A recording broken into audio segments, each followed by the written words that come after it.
I laghi di Fusine si trovano nell'estremo nord-est del Friuli, in una valle che corre parallela al confine fra l'Italia e la Slovenia.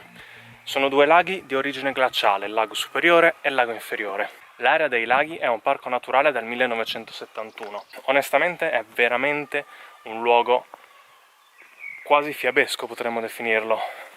Sembra di stare in un film o in un videogioco. Tutti i sentieri che corrono intorno ai due laghi e sulle montagne ti portano a scoprire delle viste davvero mozzafiato. Una delle particolarità dei laghi di Fusine, oltre alla loro incantevole bellezza, è che è una delle zone più fredde d'Italia. In questa valle si registrano spesso le temperature più basse, anche sotto i -20. Adesso siamo in piena estate, la temperatura qui è di circa 12-15 gradi.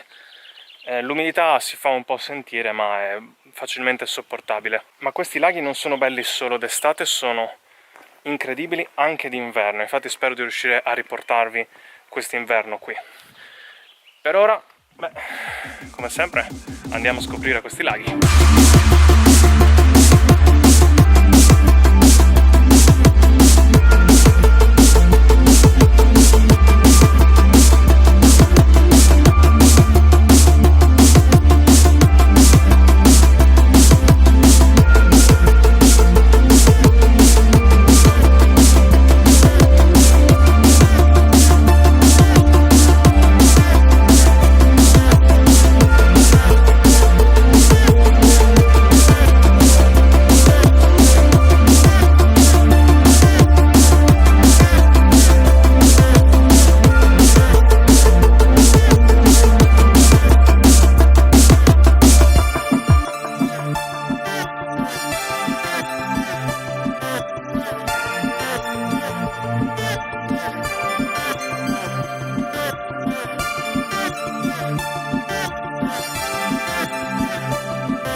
Piacciono la natura, l'escursionismo, se siete anche solo alla ricerca di un po' di aria fresca e pura in una torrida giornata estiva, i laghi di Fusine sono il luogo che fa per voi.